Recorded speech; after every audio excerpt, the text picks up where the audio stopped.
listeners. I welcome you all to the first podcast webinar series of Cortex Advisory. This is a skill enhancement session for a psychiatrist. We'll be on the point, to the point.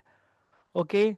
I am Dr. Sachin, your host for the day, but today I am not the educator. The educator with us is a de-addiction specialist, Dr. Yesh Singh.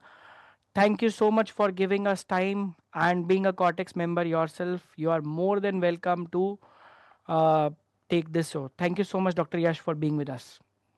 Uh, Thank you for giving me the opportunity to be associated with Cortex and Hmm. first working with you as a student and now working with you in co-educating the people.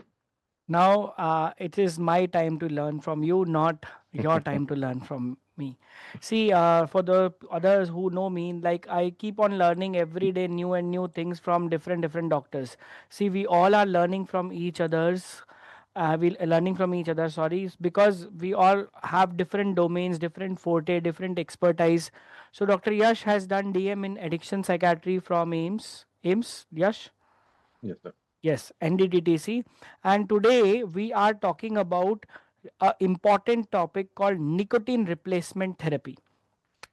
So, we all see patients of tobacco abuse, nicotine abuse, chewable, smokers, and we all would wish to know how, when, how to write. We have not kept it as a PowerPoint presentation to make it formal. We'll keep it as a podcast. So, there are certain questions which we have already put up. So, I would like to ask them one by one to you, and you can give it in your own words. The Mhm. first question to begin with Yes. is, when to use nicotine replacement therapy? When to use nicotine replacement therapy means what is the candidate in which you decide that I should give him nicotine replacement therapy? So, sir, an ideal candidate for nicotine replacement therapy would be a person who is aged 12 and more, who has a goal of stopping tobacco completely, or if he is not yet convinced to stop tobacco completely, he is in that process or he's contemplating to stop tobacco in the future, or a person who is not who currently is going to a sustained period of forced abstinence, say suppose while traveling or while during hospital admission. So for that person, a nicotine replacement therapy would be an ideal choice. So let's understand it this way. Is it for withdrawal management only, or is it for maintenance? Sir, it manages both the withdrawals and the cravings as well associated with nicotine withdrawal and in the craving as well. So the purpose of nicotine is that a small amount of nicotine is delivered to your body continuously throughout, so that the peaks and trough associated with the smoking or the chewable products, the peaks and troughs are taken care of. So it will help in both the craving and the withdrawal management as Okay. Let's assume a practical scenario. A patient comes to you, sir, I want to quit smoking, and I have tried Nicotex gums by myself, but I am well. unable to quit. So Mhm. I am taking 20 cigarettes per day. How will you advise him nicotine replacement? I mean, how do you prescribe? So, sir, for that patient, if the patient seems to be currently motivated, so I will first ask him how was he actually using the gums? Was he Mhm. using the gums through the correct park and chew method that was advised to him or not? If if suppose he was not using that correctly, then I would advise him accordingly for that. If suppose he was not if he was using it correctly, then with respect to 20 cigarettes that he was taking, I would advise him to use depending on whether he was using it immediately after waking up or not. So I will decide a dose of maybe 2 milligrams or 4 milligrams. And the initial phase would contain that we would administer it every hourly. This will be the Ev- initial mention. Every hourly. Yes, sir. Every 1 or 2 hours. Okay. Because he's taking 20 cigarettes per day, so you would Hmm. recommend him every hourly 2 to 4 milligram. Yeah. This you are talking about for 20 cigarettes per day. This you are talking about nicotine lozenge or gum. Hmm. So, gums and lozenges both can be used. Mm-hmm. The major difference between a gum and a lozenge lies in the fact that a lozenge delivers a greater amount of nicotine. So some study says that it delivers up to 10 to 20% more nicotine than a nicotine gum Recording in progress. because the lozenge would be completely absorbed, whereas the gum stays back. So some amount of unresolved, underutilized nicotine stays there in the gum. Okay. So, and another aspect between those two would be that for some patients, they want that the sensation of chewing something. So they don't want that lozenge is like a simple toffee, if you can, if you say in plain words. So for some patients, they want that sort of chewing sensation. So some Mm. patients prefer gums in that aspect over lozenges as well. In your experience, which works better? From a practical point of view, lozenge works better than a gum because with a lozenge you don't have that added headache of using park and chew. You can simply park the lozenge in your between your gums and you can suck on it like you suck on a toffee. So the challenge with a nicotine gum is that suppose I'm working and I cannot be seen chewing something even while during meetings or during other activities as well. But when a lozenge, you just park it and it dissolves on its own. So a lozenge practical usage would be better. Is parking necessarily at the place where the people keep chewable tobacco, like in the vestibule? Is it necessary? Yes, sir, that is necessary, but we just have to keep on shifting the place. I mean, the entire 20-30 minutes should not be spent on a single place. You should just Mm. keep shifting it. So there are 2 mg and 4 mg lozenges available. How do Yes. you decide the dose of lozenge to be used? So, sir, initially, if suppose a person is using more than 20 cigarettes per day, and if he using early morning, so in that within 30 minutes of waking up, so in that case, starting with a 4 mg lozenge would be a practical option. Although that does, even when I prescribe him lozenges, I will have to monitor him that whether he is not developing signs of nicotine excess as well. So that has to be kept in mind. But in a starting point would be a 4 mg lozenge in that case, Every hourly every means. 1 or 2 hours. So So, maximum dose you have used in your experience, maximum number of lozenges sir, I've used around 14 or 15 I've used per day. uh, per day. Any side effects or anything that we should be concerned about while giving 14, 15 lozenges per day? There can be side effects which are similar to nicotine gums as well. So there can be a bit irritation.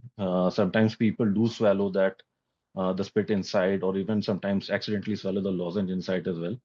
So in that case, acidity can occur. But apart Mm-hmm. from that, we will have to also monitor for signs of nicotine excess as well. So that is the only thing we have to be careful about. Okay. Okay. So, when suppose there's a person who is like 20 cigarettes we were talking about, so you will tell him to take lozenge. So, lozenge will gradually replace the and reduce the craving for the cigarette and requirement for the cigarette. So, let's say a patient comes today in the OPD and you tell him to start lozenge. In Mhm. between lozenge, sometime he smokes. Is there any issue with that? So generally, it is not recommended to smoke while the lozenge is in your mouth. Even Yes. if the patient have to smoke, they have to smoke when they are not using that lozenge concurrently. So the concurrent use should not be promoted. But in between, like for In example, between. one. So, how do I suggest my patient? Shall I tell him to stop 20 cigarette and replace by 10 lozenge, or shall I tell him to gradually replace few cigarettes with few lozenges? How do I recommend it to my patient? Since we are replacing nicotine with nicotine only, so if the patient is willing for that, we can completely stop the cigarette use that the patient is having, and we can replace it like for like as well. For some patients, they may not be comfortable with that, and sometimes they may themselves say that, okay, we want to reduce it gradually in that case. So Hmm. in that case, we can allow to some extent concurrent use, but that will be have to be gradually tapered it off and introducing lozenges as well. But Okay. ideally, in a given day, we can completely stop tobacco use from day one. Complete also can be done. And Yes. how do you taper off the lozenges? Like, what is the pattern guideline? So, sir, guidelines are quite variable in that aspect. Although guidelines do mention that, okay, the NRT should be continued till 12 weeks. But they say that some guidelines say that for the initial 6 weeks, or some guidelines say up to the initial 4 weeks. So, first 6 to 4 weeks, it would be using one lozenge every 1 to 2 hours. After 3 to 4 weeks after that, this will reduce to one lozenge every 3 to 4 hours. And in the last 3 or 4 weeks, so this would be one lozenge every 4 to 8 hours Okay. So total duration of treatment of with lozenges will be of for 12 weeks. 12 weeks. Yes.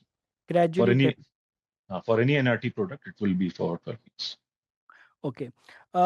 Is there any difference in use of lozenge with respect to chewable tobacco users and smokers? So, sir, this is the sort of gray area in that aspect because most of the guidelines they cover about smoking. They Hmm. talk about smoking cessation guidelines, tobacco cessation guidelines, and then they mentioned about smoking as well. So, as per se, there are no such specific guidelines for chewable tobacco use. So when we are dealing with a patient who is a chewable tobacco user, we will have to use our, I would say, our own gut and our own experience in that aspect. And we will purely have to go with respect to the cravings and the withdrawals that the patient is experiencing. It is very difficult to quantify that, okay, for this much chewable tobacco, you need this many lozenges. So we will have to go by the craving or the withdrawal symptoms that the patient is experiencing. In your experience, have you used lozenge for chewable tobacco users? Ah, yes, sir. I've used it for chewable tobacco users as well. How And was it? almost the response is good as good, sir. And it is we use in the same pattern like we use for a smoking for a person who is smoking. We will start with initially 1 to 2 hours early, then later on increase the frequency Do further. you recommend them for occasional users also? Like one or two or three cigarettes per day, then also you recommend? Means less. So for our occasional user, first we will have to go for psychoeducation and then go for brief intervention for that patient. Because for an occasional smoker or someone who is smoking quite less, NRT is generally not recommended. We Okay. go for the first line treatment that, okay, we will educate the patient regarding the harms. We will go for brief intervention. If that is not working and if we want to completely stop, then we can maybe go for NRT. Hmm. Okay. Uh, then, like, is there any number of cigarettes mentioned per day above which we should use NRT? Anything mentioned? So, sir, some guidelines do mention that it should be more than 10 cigarettes. Hmm. For less than 10, they don't recommend NRT straight away. Okay. More than 10 cigarettes.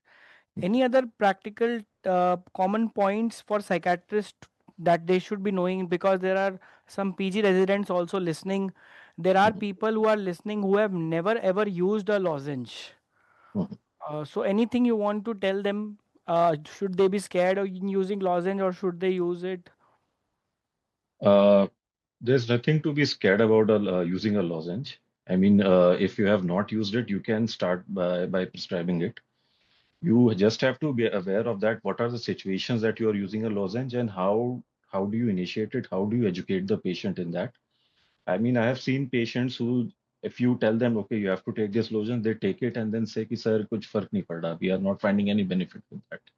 So you will have to that education which goes into educating regarding that before using a lozenge, 10 to 15 minutes, you should not be consuming any form of liquid so that the absorption to the oral mucosa is better. And then the lozenge generally typically lasts for 20 to 30 minutes. So that is the pattern of use. So if this education is provided to the patient, we get good results with lozenges. And let the lozenge stay for 20 to 30 minutes. Yes. Okay. So these were the questions that I framed. There are three questions from the audience which have come. The question is, sir, when NRT monotherapy isn't enough, what is your go-to practical strategy for combining different NRTs or pairing them with medication like bupropion or varenicline? What is your strategy? So if we go by the effectiveness of the interventions, so the most effective intervention is varenicline, followed by single NRT, followed by bupropion. When we go with combination NRT, the efficacy of a combination NRT, by combination I mean a long acting and a short acting NRT. So this combination efficacy reaches equivalent to varenicline. So suppose if I am using one particular NRT and I'm not finding it to be beneficial, I have both the options that I can either add varenicline to it or I can add it with another form of NRT. So we will have to look in that aspect that okay, if I generally the acceptable thing is that you go for a long acting NRT and then you can superimpose the short acting NRT over it. Can you elaborate more about this long acting, short acting NRT? So by Because long, oh sorry, so sorry, by sorry, long, residents do not know about it. okay, so by long acting NRT we mean the nicotine patches, and the Hmm. short acting NRT we mean by which we mean the gums, the lozenges, and the other products available such as nicotine spray, inhalers, and other sublingual films, etc. So the acceptable practice generally is that you start with a patch and then you can add the short acting NRT over the patch. So to answer that question, that if one NRT is not working, I will go for a combination NRT. Okay. Second question from the audience is how do we adjust NRT dosing for patient trying to quit e-cigarettes or vaping? So with e-cigarettes, we will go with that same pattern through which we manage either through chewable or through smoking tobacco. So we will, since e-cigarette, there is no quantification per se that how much tobacco is present in that. So we will have to go with we will have to give it sort of an SOS basis so that we can say the patient that when you feel a sudden urge to use, then you can use that lozenge as well. And then we can get an idea that okay, this much is the daily requirement, and from there on we can start gradually tapering. Hmm. So there's no guideline mentioned for e-cigarettes, so we use the routine guidelines only. We use the routine guidelines only. And Hmm. another thing I would want to add to the residents that for any intervention, if I go with NRT, if I go with medicines, or even for anything of that, psychoeducation and brief intervention has to be compulsorily there for the treatment, for our pharmacological treatment to be effective. So even when we are treating e-cigarette, we will have to educate the patients about the risk and harm associated with that, and then start with the pharmacological intervention. Fine. So the last pre-registered question from the audience is when patient develop dependency on gums and lozenges, how to address that concern and how big is that concern? So dependency, what has been typically seen as occurs in two ways. One way the dependency occurs is that the patient was earlier using some form of tobacco. He was initiated on NRT, but the NRT was not discontinued and the patient continued taking NRT. So this is one way of dependence. The other phenomena which has been recently been seen is that adolescents are using NRT as a gateway drug. So they are not using any tobacco product, but their first instance of initiating drug use is through NRT only. So in both the cases, our goal would be to educate the patient and to gradually taper down the NRT. In the first case, if there was tobacco use, then NRT continued for a long time. We can gradually, according to the patient's convenience, taper it off the NRT. If the gums, we can reduce the strength of the liquid. Sorry, we can reduce the strength of the patches, and for the gums, we can increase the duration between the patches and the strength of the gums. If NRT is used as a gateway drug, then you have to look in from a biopsychosocial profile that what are the situations which led to the initiation of drug use. Is there any comorbidity or not? Are there any predisposing or perpetuating factors? And you have to manage that along with advice. And then then if needed, we will gradually taper down the NRT as well. Okay. So before we take two, three audience questions, let me summarize what I have learned from Dr. Yash today. It's my, way. So that's how I summarize, that's how I teach. So first of all, don't be scared of NRT. Second, lozenge is better than gum in oral absorption. Before giving lozenge, 10 to 15 minutes, no liquid. Let the lozenge stay in your mouth for 20 to 25 minutes. For more than 20 cigarettes per day, one lozenge every hour. 2 mg or 4 mg, up to 30, 12 to 14 lozenge per day can be used. Treatment to be continued for 12 weeks. Yash, Dr. Yash, everything is okay? Anything wrong I have written? Not wrong, sir. The maximum dose of lozenges, there is some different guidelines mentioned different. Some say up to 15, and some say it can even be up to 20. So that much we For can be for given. for us, the maximum is what you have used. See, why do I take you as a reference person? Okay. See, you are a person who has used it. I also write nicotine lozenges, but I'm telling you, I have not used more than 10 lozenges per day. Okay. I thought that one strip per day, psychologically, I thought one strip se zyada per day is too much. So I give one strip per day and consume it in one day. And the patient says, if I still have craving, I said, okay, take one or two cigarettes, then remaining lozenges. So I was in the impression was that I was suppose the patient is 20 cigarettes, I was like 15 lozenges and two cigarettes. Like I was gradually doing it. I was not doing it immediate shift from all cigarettes to lozenges. I've been using lozenges since 15 years back. They launched Quit Sure. That was a Okay. different company, and then this Okay. Niclons has come. So I'm Okay. using since many years, but I did not get that confidence. Treatment for 12 weeks, is that okay? So, in last thing, suppose there are 100 patients of nicotine use you have seen. How many of them roughly you have treated with only NRT? No Varenicline, no bupropion. Uh, 20, 30%? I think more than that, sir, because earlier availability of Varenicline was a concern, Mm-hmm. and there was a sort of disruption in supply for Varenicline. So by default, it was like an RTE option, and there is no other option for right now. Okay. So Varenicline now it is more freely available than say compared to a few years back. So, according to you, Varenicline, then NRT, then bupropion. Ah, yes, sir. Because I have seen bupropion being prescribed more often than NRT in my So colleagues. so again, that could be because of the cost factor or the availability factor. Bupropion is more easily available than NRT, and NRT is more easily available than Varenicline. I mean, I can go on Blinkit and order an NRT right now. Yes, but I think NRT related things people are not that aware about. Mhm. Okay, so we'll take the questions. Yes, Dr. Pankhuri, I am taking your question. Mm. Yes, sir. The question actually revolves around the nicotine replacement patches which are available. So they're available in 7, 14, and 21 Mhm. dosages. So do Mhm. we keep the same guidelines in our mind as to what we are keeping for lozenges and gums? And what are the other things, like different things which we should keep in our mind, like since they're patches, if there are any harms about skin dermatitis or stuff issues like that? Okay. So again, the guidelines for the tapering is same that we will continue with the higher doses for the initial 4 to 6 weeks. Then after that, we will start gradually tapering it. So it is like we go from 21 to 14 to 7, and this process has to be completed in 12 weeks.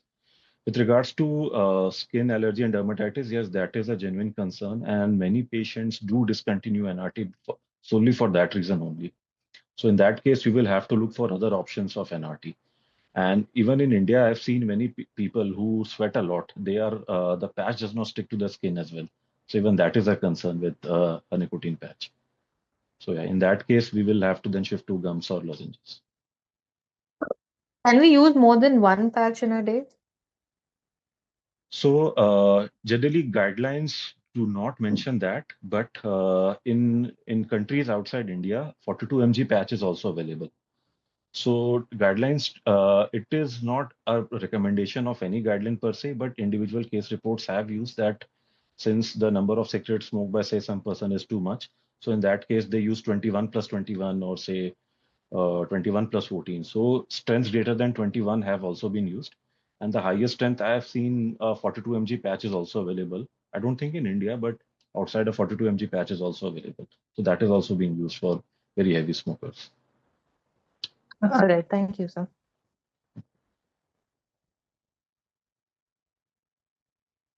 We can take couple of more questions. We have 10 minutes. Any other question from anyone?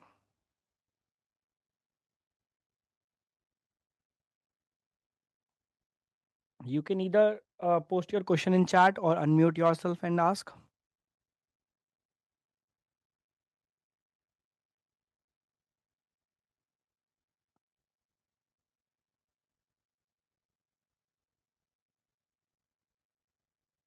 Sir, I think there is one question in the chat that can you discuss varenicline dosing protocol for use along with gums and lozenges?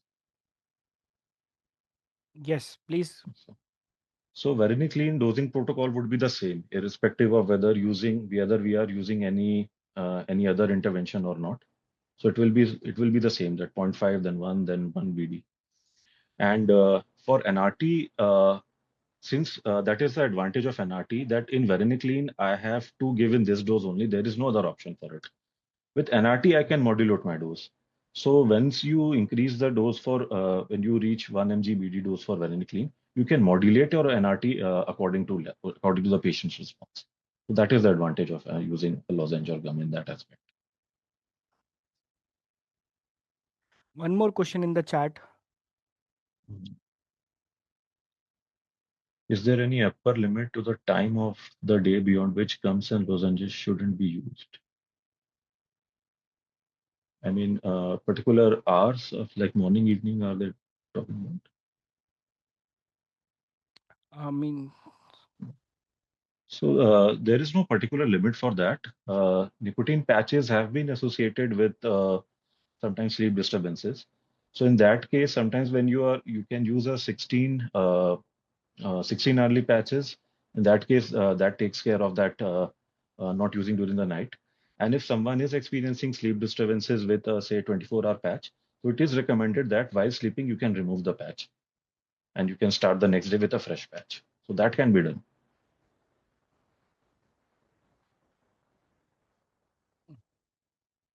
one more question regarding N-acetylcysteine.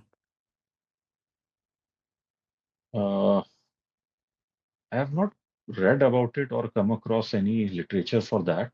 I mean, we have evidence-based treatment, so I'll have to search for that whether any trials were conducted or not.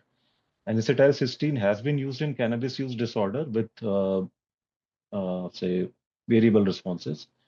Particularly for nicotine de-addiction, I will have to search for it, sir, because that particularly I have not come across that.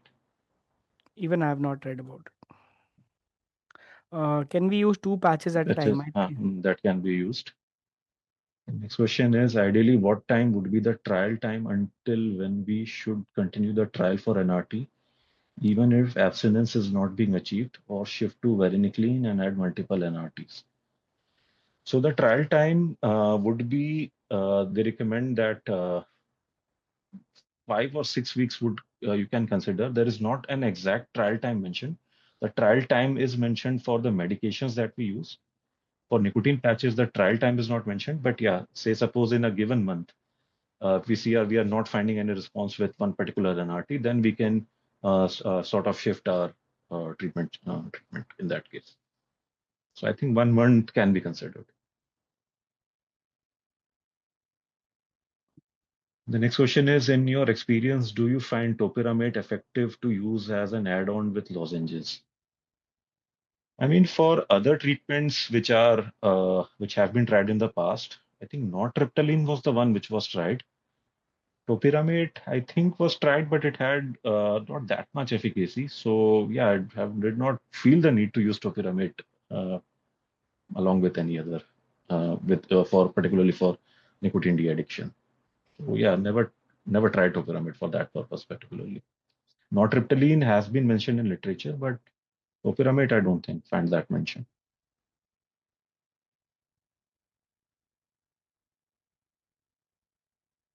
Okay, I would like to know among the audience who have attending, is there anyone who has never ever used nicotine replacement therapy? Nick, Lawns, are there people who have never used nicotine lozenges ever? Because it's important for us to know that how much impact this session has. If you have never used it, we would like to know that yes, I have never used.